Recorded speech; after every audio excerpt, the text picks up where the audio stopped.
Então, hoje é o Evangelho de Marcos, capítulo 5, 1 a 20. Vamos dar uma lida. Eles atravessaram o mar e foram para a região dos Gerazenos. Quando Jesus desembarcou, um homem com um espírito imundo veio dos sepulcros ao seu encontro. Esse homem vivia nos sepulcros e ninguém conseguia prendê-lo, nem mesmo com correntes. Pois muitas vezes lhe haviam sido acorrentados pés e mãos, mas ele arrebentara as correntes e quebrara os ferros dos seus pés. Ninguém era suficientemente forte para dominá-lo. Noite e dia andava gritando e cortando-se com pedras entre os sepulcros e as colinas. Quando ele viu Jesus de longe, correu e prostrou-se diante dele e gritou em alta voz: Que queres comigo, Jesus, filho do Deus Altíssimo? Rogo-te por Deus que não me atormentes. Pois Jesus lhe tinha dito: Saia deste homem, espírito imundo. Então Jesus lhe perguntou: Qual é o seu nome? Meu nome é Legião, respondeu ele, porque somos muitos. E implorava Jesus com insistência que não os mandasse sair daquela região. Uma grande manada de porcos estava pastando numa colina próxima. Os demônios imploraram a Jesus: Manda-nos para os porcos, para que entremos neles. Ele lhes deu permissão, e os espíritos imundos saíram e entraram nos porcos. A manada de cerca de 2.000 porcos atirou-se precipício abaixo, em direção ao mar, e nele se afogou. Os que cuidavam dos porcos fugiram e contaram esses fatos na cidade e nos campos. E o povo foi ver o que havia acontecido. Quando se aproximaram de Jesus, viram ali o homem que fora possesso da legião de demônios, assentado, vestido e em perfeito juízo, e ficaram com medo. Os que estavam presentes contaram ao povo o que acontecera ao endemoniado, e falaram também sobre os porcos. Então o povo começou a suplicar a Jesus que saísse do território deles. Quando Jesus estava entrando no barco, o homem que estivera endemoniado suplicava-lhe que o deixasse ir com ele. Jesus não o permitiu, mas disse: Vá para casa, para sua família, e anuncie-lhes quanto o Senhor fez por você e como teve misericórdia de você. Então aquele homem se foi e começou a anunciar em Decápolis o quanto Jesus tinha feito por ele, e todos ficaram admirados. Muito bem, vamos dar uma olhada um pouquinho nesse texto, desde o início. Começa esse texto de Marcos, capítulo 5, dizendo que eles atravessaram o mar. O mar é o mar da Galileia. Na verdade, ele não é um mar, né? É um lago. Mas era conhecido como o Mar da Galileia. Eles atravessaram o mar e foram para a região dos Gerazenos, diz o texto. Então, essa região aqui é a chamada Decápolis, é a região das Decápolis, do grego deca é 10, polis em grego é cidade, então as 10 cidades são essas as 10 cidades. Então, era uma região do Império Romano ali, dessas 10 cidades romanas. E então Jesus estava vindo de Cafarnaum. A propósito, o nosso texto fala de um exorcismo de um endemoniado.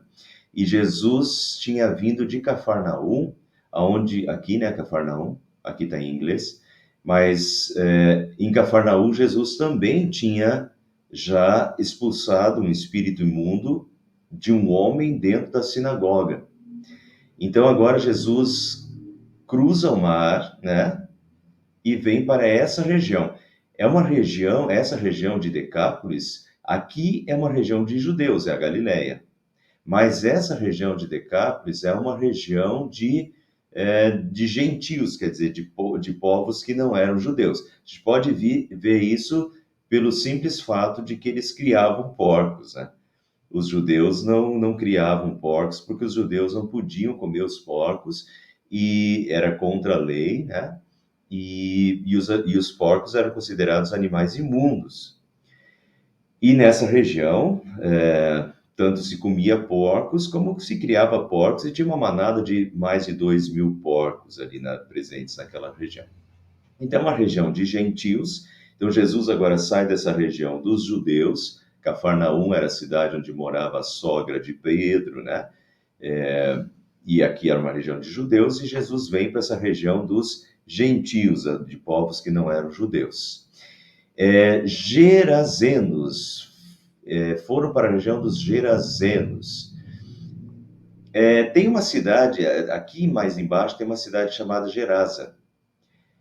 Isso dá um pouquinho de dúvidas, aonde é essa cidade que Jesus está falando, mas vejam que aqui tem uma cidade chamada Gegesa.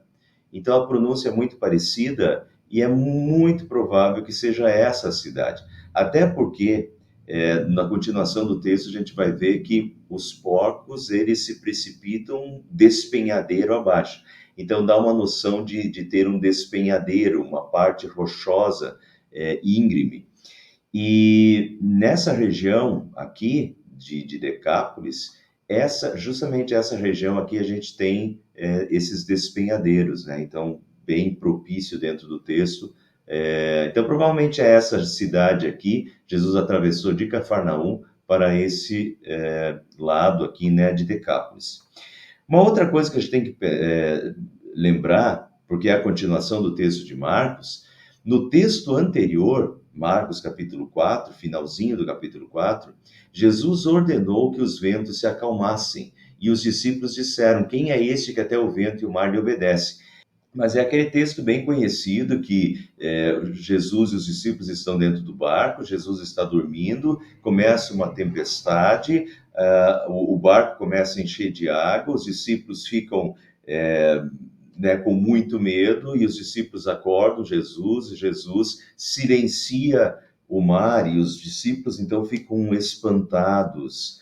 Já tinham visto Jesus fazer muita coisa, mas aquilo ali de Jesus ordenar para o mar: mar, aquieta-te, e o mar se aquietou. Então os discípulos disseram: quem é este que até o vento e o mar lhe obedece?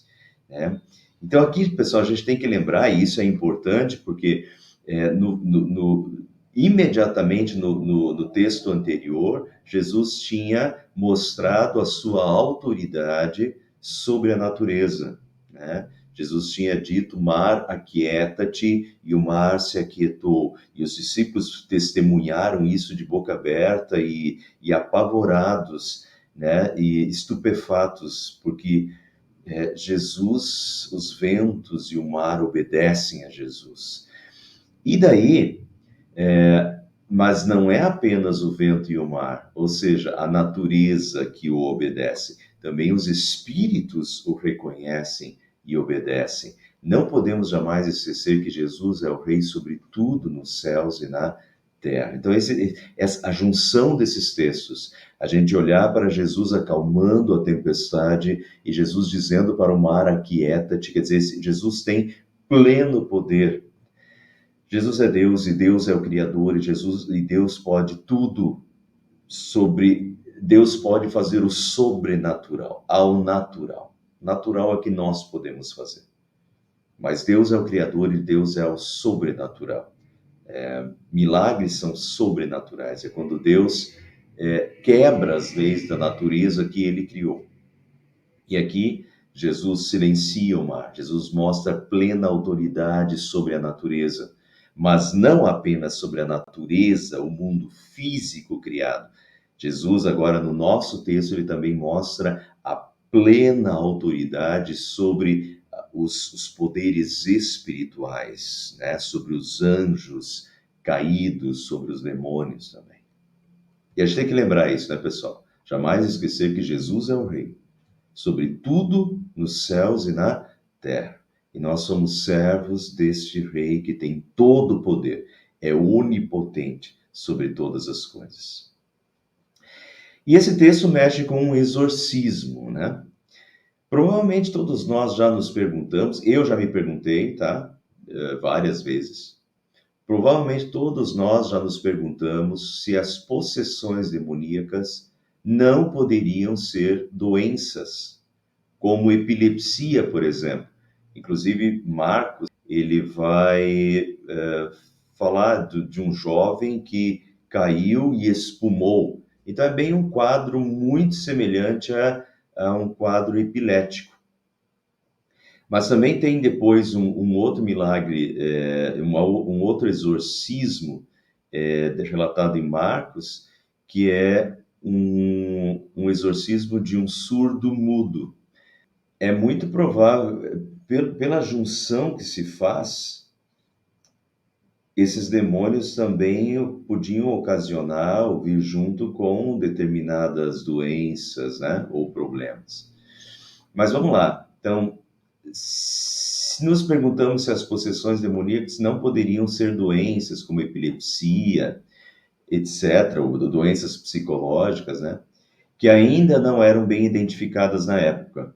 Alguns textos parecem corresponder a uma epilepsia.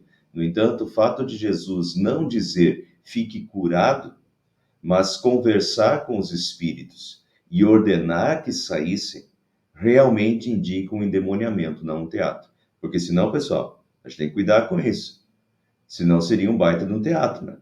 Você tem Jesus, os discípulos testemunhando o que eles viram.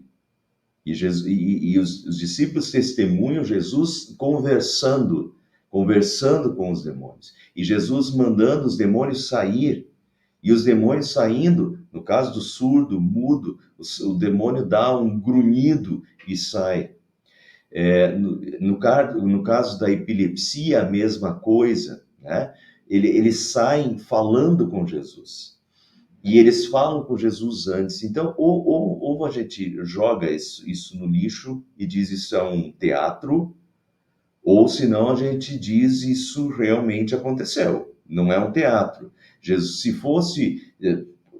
Porque assim, pessoal, eu entendo essa questão de que, de fato, a medicina na época, talvez eles não conhecessem, talvez não, eles não conheciam muitas das doenças que nós conhecemos hoje, ou não, as doenças não eram tão bem identificadas, a psicologia evoluiu, a medicina evoluiu, tal, tudo bem, tá tudo certo. Mas o fato é o seguinte, nós temos Jesus ali, por mais que a capacidade humana de identificação não fosse a mesma, Jesus é onipotente, Jesus é o Criador, né? E a capacidade intelectual de Jesus não é evolutiva como a nossa é. Então, Jesus, se não fosse um caso de endemoniamento, Jesus teria dito, você está curado. E simplesmente a pessoa estaria curada. Jesus não ia ficar conversando com um demônio ou fazendo de conta que tinha demônio se não tinha demônio. Então a gente tem que pensar nisso, tá? E uma outra questão é, toda a descrição dos acontecimentos indica um endemoniamento. Os evangelistas descrevem em detalhes o lugar onde ocorreu, a situação. Vejam que no nosso texto é um texto rico em detalhes, porque diz que o demônio, né, o homem ficava nas sepulturas. Sepulturas aqui a gente não pode pensar nos cemitérios de hoje, mas tem que pensar nos cemitérios onde Jesus foi enterrado, né? Quando Jesus foi enterrado. Na época, naquela região, era muito comum que abrir lugares nas rochas, né? Nas montanhas. E então eram lugares escavados nas rochas. E, claro, daí era tranquilamente lugares em que uma pessoa podia, dentro da rocha, ficar entre as sepulturas ali. E o texto é rico em detalhes que esse homem possesso desse demônio ficava nas sepulturas, que ele se cortava, que eles tentavam amarrar ele e é uma força sobre-humana que ele arrebentava as correntes, né, que o amarravam. Então, era algo realmente sobrenatural, atestado pelos moradores da cidade e que os discípulos testemunharam, né, a situação e as palavras, né, do demônio. Eles viram que o fato foi sobrenatural. Isso, os discípulos testemunham isso. Todos eles, todos os evangelistas, Mateus, Marcos e Lucas, os três evangelistas relatam o que os demônios falaram com Jesus e sobre Jesus. Os demônios falaram com Jesus e falaram sobre Jesus. Já vou mostrar isso para vocês. E um epilético não fingiria uma voz, tá? Então, não bate as coisas. E se fosse, Jesus não trataria como endemoniamento, Jesus não faria teatro, e Jesus curaria, porque era uma doença, então, teoricamente, Jesus curaria e não bateria papo com ninguém, compreende? Agora, no momento em que Jesus diz para sair, né, e Jesus fala com, então a gente tem que enxergar com os outros olhos. Às vezes a gente não quer enxergar, porque a gente não quer admitir que endemoniamentos possam existir, mas isso não muda os fatos. É melhor a gente encarar os fatos e mudar a nossa forma de pensar do que querer mudar os relatos bíblicos, tá? Marcos relata não só um, não só esse do capítulo 5. Marcos relata 3 exorcismos praticados por Jesus com diferentes pessoas, em diferentes situações. Fora citações de outros exorcismos de Jesus e dos discípulos. Tem pelo menos 9 textos em Marcos falando de exorcismos. Porque às vezes, quando Jesus mandou os discípulos de 2 em 2, os discípulos foram e fizeram exorcismos. Marcos comenta isso, que os discípulos fizeram exorcismos. Eu não coloquei dentro dos 3, porque os 3 eu só coloquei pessoas exorcizadas por Jesus. Mas Marcos também diz que os discípulos fizeram exorcismos. Marcos diz que Jesus fez outros exorcismos, entende? Então, Marcos, ao todo, ele fala 9 vezes sobre exorcismos, mas ele cita três exorcismos com detalhes dentro do livro. Um deles é o nosso do capítulo 5. Então, não é só um. Isso não aconteceu só uma vez. Isso aconteceu com pessoas diferentes, isso aconteceu com situações diferentes, mas todas as situações envolvem um diálogo de Jesus com o endemoniado. Tiago, capítulo 2, versículo 19, diz: você crê que Deus é um só? Faz muito bem. Até os demônios creem e tremem. Até os demônios creem e tremem, diz Tiago. Isso se confirma, pessoal, nos relatos dos endemoniamentos. Os demônios creem e tremem. Vamos lembrar aqui que quem são os demônios? Os demônios são os anjos que foram criados por Deus. Deus criou os anjos. Vamos voltar lá para Gênesis. Deus criou os seres espirituais, mas alguns deles se voltam contra Deus, não preservam. Nós temos o livro de Judas diz que eles não preservaram o seu estado natural, quer dizer, esse estado de santidade, de perfeição, mas eles se voltam contra Deus, e eles se afastam e são expulsos por Deus dos céus ou do lugar onde Deus está, e esses são os demônios. Quer dizer, biblicamente, nós temos o relato dos demônios no Antigo Testamento, no Novo Testamento. Nós sabemos a origem, né, a origem dos anjos e como esses anjos saem, né, da presença de Deus, porque não preservam a sua condição natural de santidade, se tornam maus. Mas então, os anjos são criados por Deus. E os anjos, esses demônios, agora esses anjos maus, eles creem, eles sabem que Deus existe. E eles tremem diante de Deus. Diz Tiago. Agora, quando a gente analisa Jesus na terra, a gente vê isso claramente. Em Marcos, capítulo 1, versículo 21 a 24, Marcos está relatando um outro exorcismo. Na sinagoga, um homem possesso de um espírito imundo gritou: o que queres conosco, Jesus de Nazaré? Veja, um homem possesso de um espírito imundo grita: o que queres conosco, Jesus de Nazaré? Vieste para nos destruir? Quem está falando? O demônio. Vieste para nos destruir? Destruir os demônios? Quer dizer, e aí, pessoal, nós temos que entender. É esse o momento? A pergunta é: vieste para nos destruir? Você veio, sei quem tu és, o Santo de Deus. O demônio crê e o demônio sabe quem é Jesus. Sei quem tu és, o Santo de Deus. O demônio reconhece Jesus como filho de Deus, como o próprio Deus na terra. Então, eles, diz Tiago, eles creem e tremem. Ele reconhece Jesus, ele sabe que Jesus é o Santo de Deus, e ele pergunta: vieste para nos destruir? Quer dizer, é esse o momento que você vai nos destruir? Porque esse momento, pessoal, o momento em que Deus vai destruir os demônios vai chegar. Basta ler no Apocalipse. O momento da destruição dos demônios vai chegar.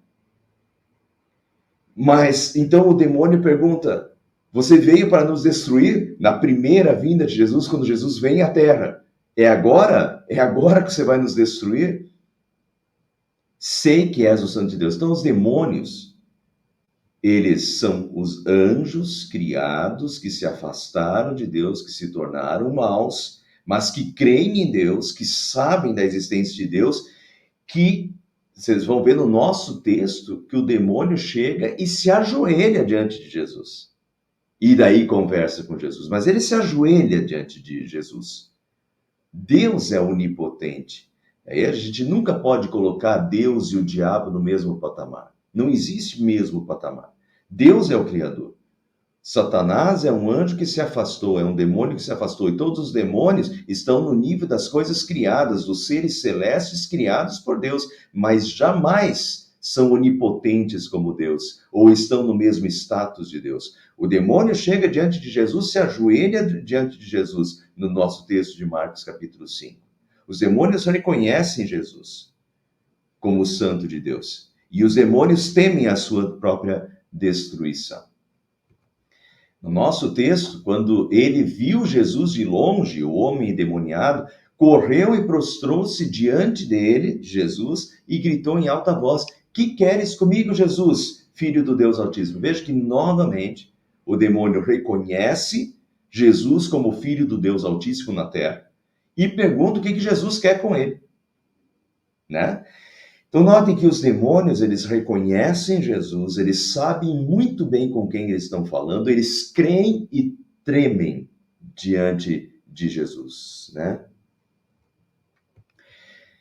Então Jesus lhe perguntou: qual é o seu nome? Meu nome é Legião, respondeu ele, porque somos muitos. E implorava Jesus com insistência que não os mandasse sair daquela região. Veja como o demônio aqui se relaciona com Jesus, né? Com a bola bem baixinha.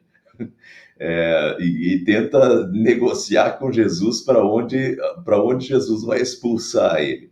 Mas ele sabe que Jesus é quem, né, Jesus é o rei, Jesus é quem manda. Mas aqui o anjo diz, o demônio diz: meu nome é Legião. Legião, então, tem a ver com os exércitos romanos, que significa que eram muitos, né? Muitos demônios. Eu não vou entrar muito nessa questão, pessoal, porque eu não sei explicar isso, tá? Como é que isso pode? Como é que isso acontece? Eu não sei. Eu não sei. A gente não tem tantos relatos também assim para ficar explicando. Eu vi hoje, eu estava pesquisando, eu estava procurando umas imagens sobre esse texto e eu vi que tem livros escritos sobre esse endemoniamento aqui. Olha, a princípio eu não escreveria um livro sobre esse texto, porque ah, a gente não tem tantos fundamentos.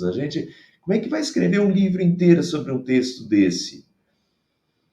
Vai explicar isso? Como é que pode tantos demônios numa pessoa só? Olha, gente, isso foge da nossa razão. E eu vou ser muito sincero com você, eu não vou tentar explicar. Eu acredito no demoniamento, ele aconteceu, agora explicar como é que muitos demônios estão na mesma pessoa, não vou tentar explicar porque eu não sou Deus, tá?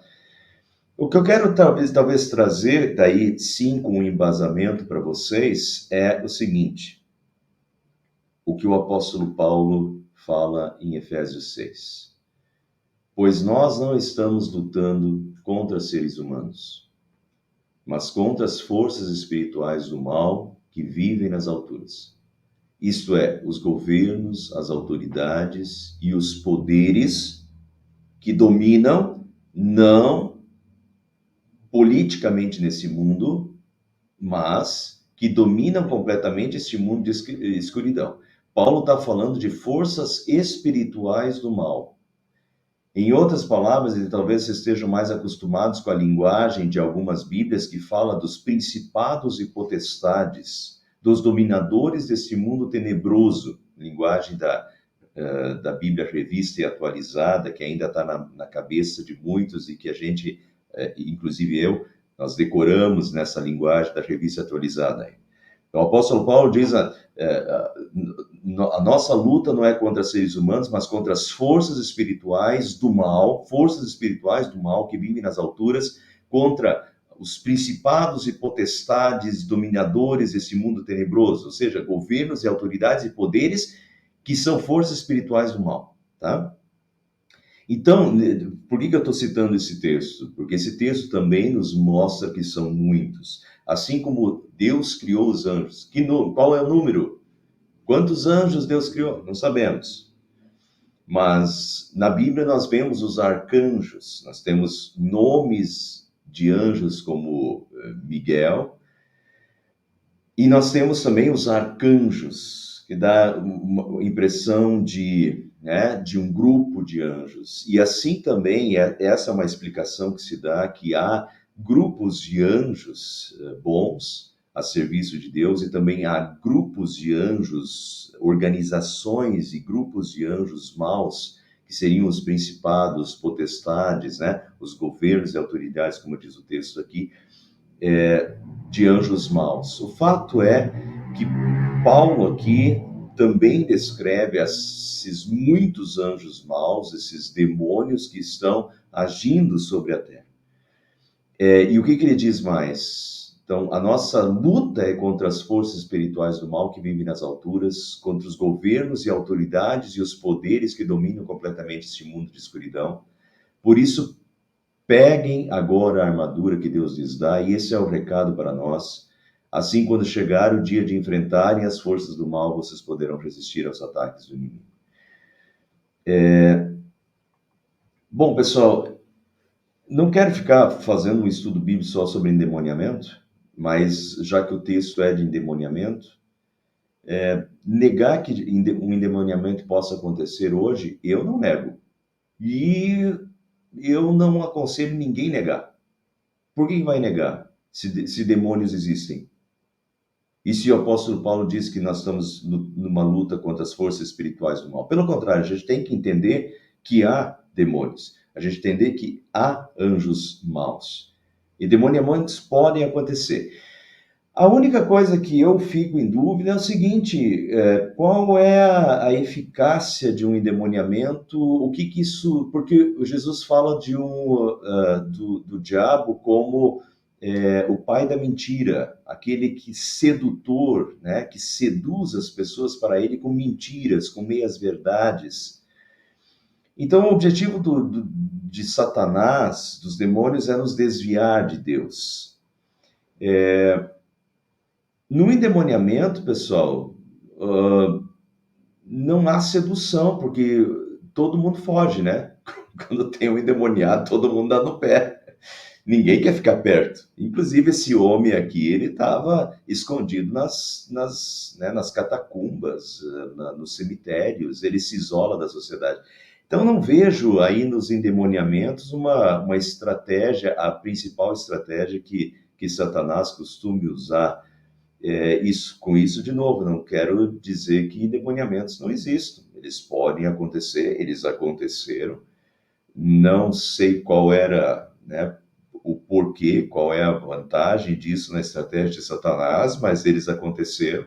Eles podem eventualmente acontecer? Podem. Não acho que eles aconteçam como na frequência que as igrejas pentecostais ou neopentecostais estão exorcizando todo mundo e tudo que aparece lá, eles querem expulsar demônio, né? Não sei se tudo que acontece nessas igrejas aí neopentecostais e todos os demônios que eles querem expulsar de fato são demônios, mas não nego que endemoniamentos possam acontecer. Pelo contrário, eu acho que eles podem acontecer hoje.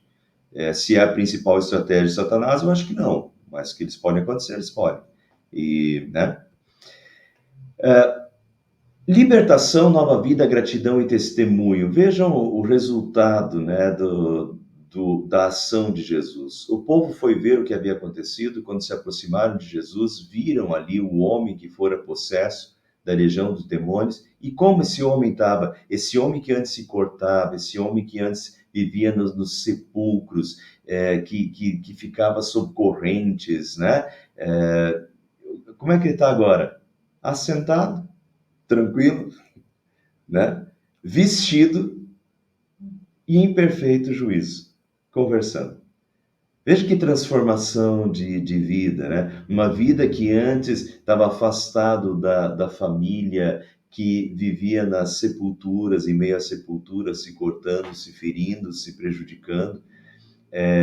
Agora está sentado, vestido, perfeito juízo. Olha a transformação.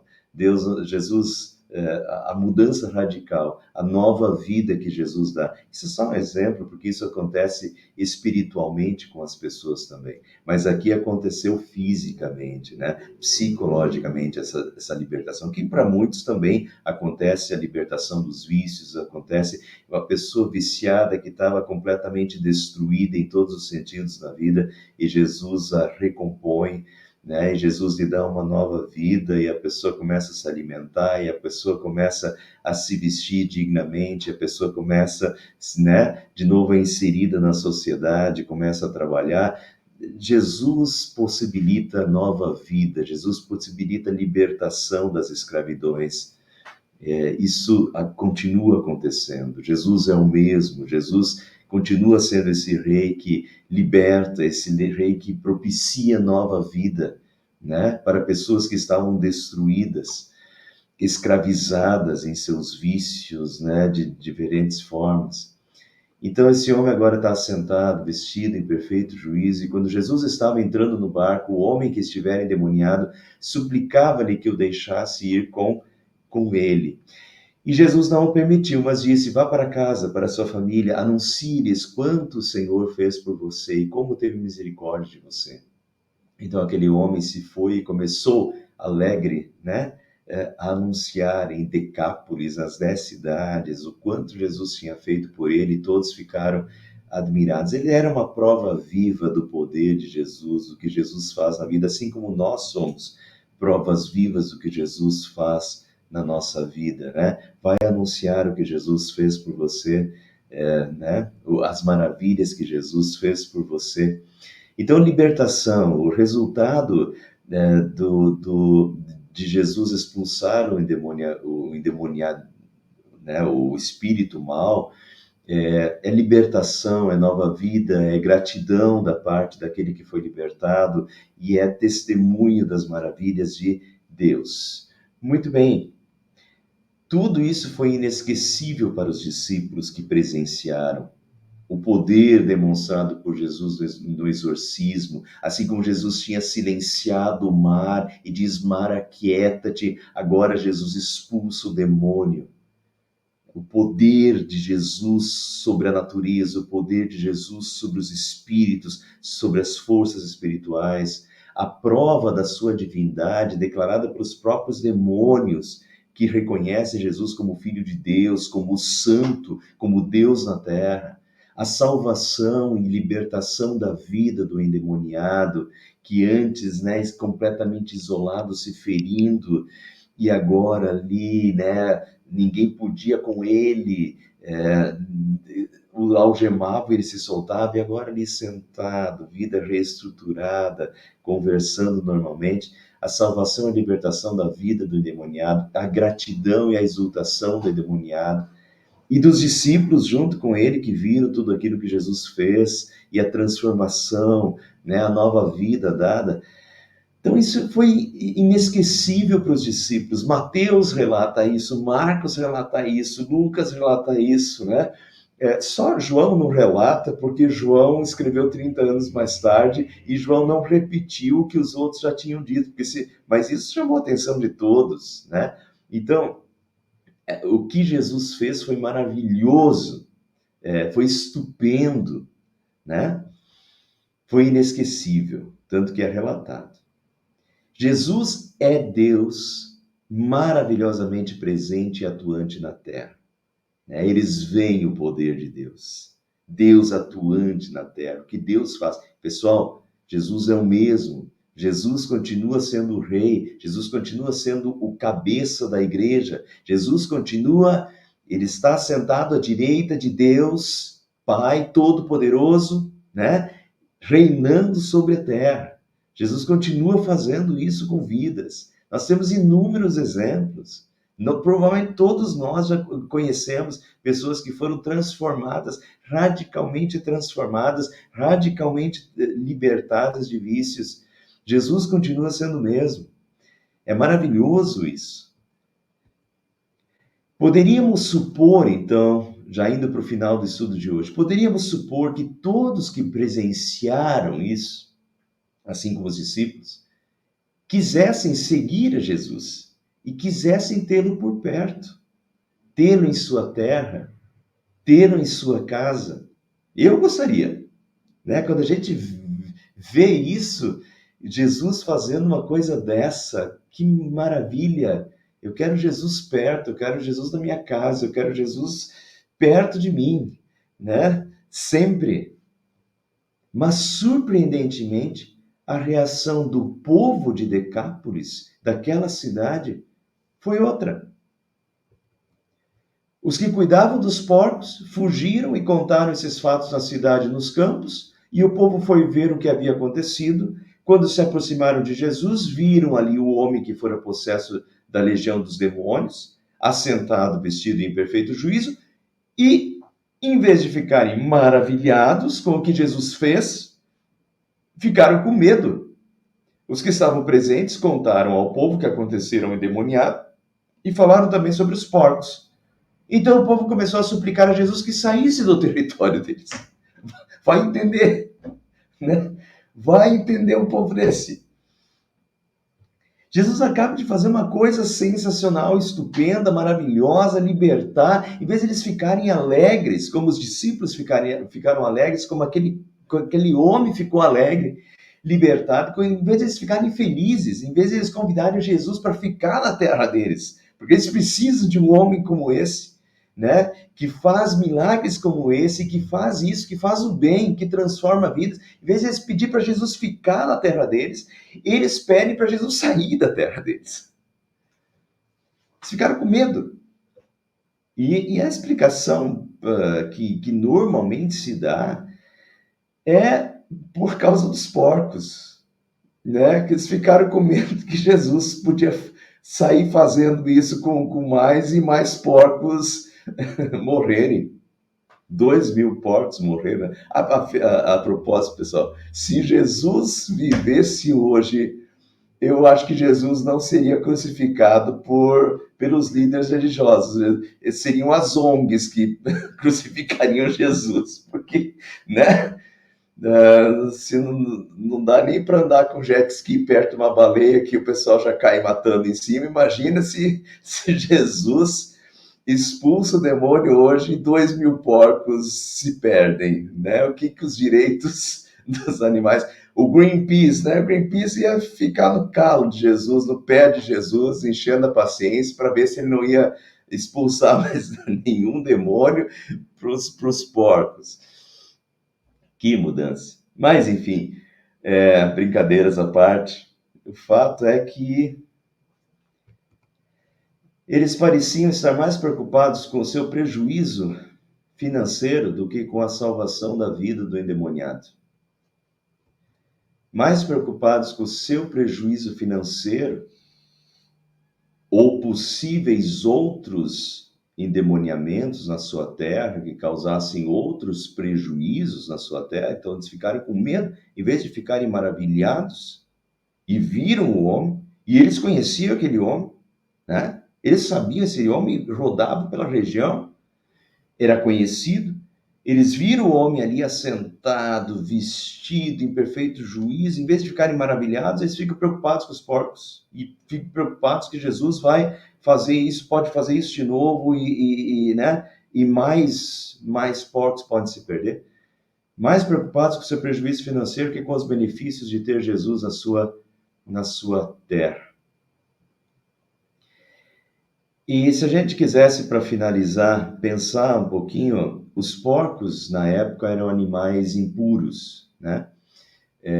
Não hoje mais, tá? A Mária tá aí? Mária, pode criar teus porcos, viu, Mária? Você cria os porcos, nós comemos, está tudo bem. Nós não estamos mais sob aquela lei do Antigo Testamento que não podiam comer porcos, porque os porcos eram considerados animais impuros. Mas na época, aqui nessa época ainda eram.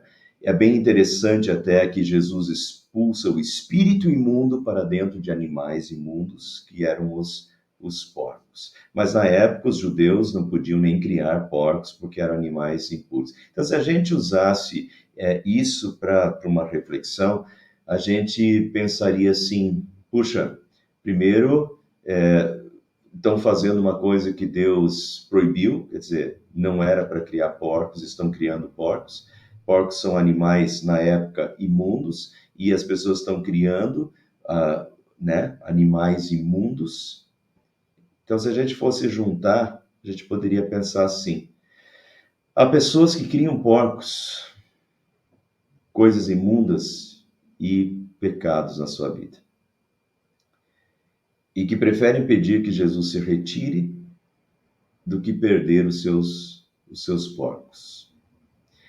E eu quero, para terminar o estudo de hoje, dar um exemplo.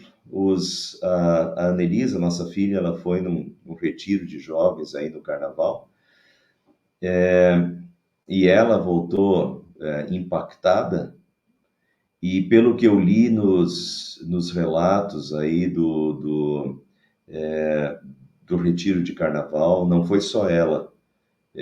Li no informativo da igreja de Arapoti também, não só ela, mas em geral os jovens ficaram muito impactados e foi transformador, uma palestra que eles receberam lá sobre esse tema aqui, em que esse texto foi abordado. E o palestrante, ele trabalhou muito com os jovens essas questões de que dos pecados que a gente alimenta, que a gente está criando, cultivando, como os porcos, né? São coisas imundas, são coisas erradas, são pecados contra Deus, mas às vezes a gente está cultivando pecados na nossa vida e muitas vezes as pessoas preferem pedir para que Jesus se retire do que Jesus retire o pecado, porque Jesus pode tirar e Jesus pode transformar.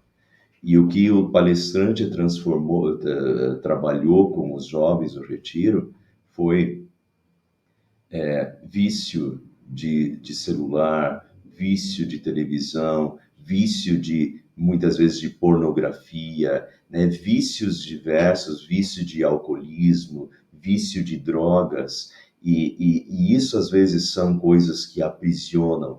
Esses são as coisas imundas, as coisas impuras, os pecados, e que a gente está que as pessoas às vezes estão criando, estão cultivando como seus porcos nas suas vidas. E Jesus pode, e Jesus quer transformar, dar uma nova vida, expulsar esse pecado né, trazer pureza para a vida. Mas às vezes as pessoas preferem pedir para que Jesus se retire porque elas querem continuar com os seus pecados, querem continuar com os seus porcos, querem continuar com as suas coisas imundas, com os seus pecados, do que se ver livres dos pecados. E daí, meus irmãos, a gente tem que analisar a vida da gente, cada um de nós, com critérios, cada um de nós analisar a nossa vida e ver se não tem coisas que a gente está cultivando, coisas imundas, coisas que a gente sabe que são erradas, que são pecados, né? E a gente está meio escravizado a isso. Se a gente fosse pegar os 10 mandamentos, só para fazer uma aplicação muito rápida, pegar os 10 mandamentos, não matarás. Ah, não matarás, nunca matei, mas 1 João diz assim: aquele que odeia o seu irmão é assassino. E às vezes a gente está odiando. E a gente está escravizado ao ódio de pessoas, né? Está escravizado pelo ódio. A gente deveria fazer como aqui nesse texto diz, que se ajoelha diante de Jesus e pede que Jesus liberte e que Jesus dê um novo coração e possibilite o perdão e ajude na transformação de vida para que eu pare com essa escravidão do ódio que me impede de conversar com uma outra pessoa, né, que vive me corroendo por dentro, me aprisionando ao ódio.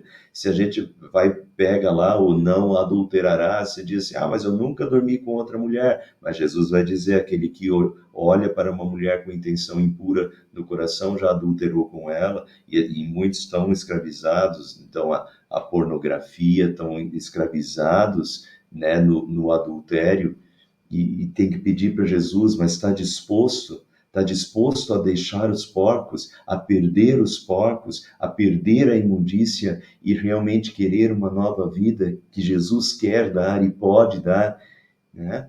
E assim vai, não dirás falso testemunho contra o teu próximo. Tem pessoas que são fofoqueiros conhecidos e que só sabem falar mal dos outros, falar mal dos outros. Não dirás falso testemunho contra o teu próximo, mas tem pessoas viciadas em falar mal dos outros, que só vão na casa dos outros, só ficam falando mal dos outros.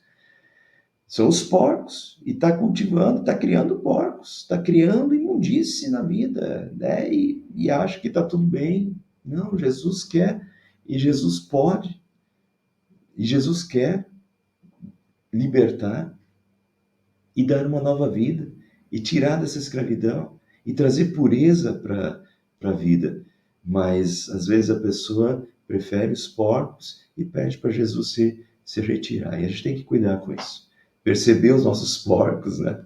Não querer criar porcos, quer dizer, não querer criar imundícies no quintal da própria vida. Pelo contrário, se ajoelhar diante de Jesus com arrependimento sincero e pedir que Jesus nos transforme, que Jesus, com seu poder sobre todas as coisas e sobre os poderes espirituais, sobre o poder da minha vida, espiritual da minha vida, que Jesus me transforme, que Jesus me liberte dos meus pecados, né, para que eu possa ter uma nova vida, uma vida realmente para a sua honra e glória, né? Que Deus nos ajude. Amém.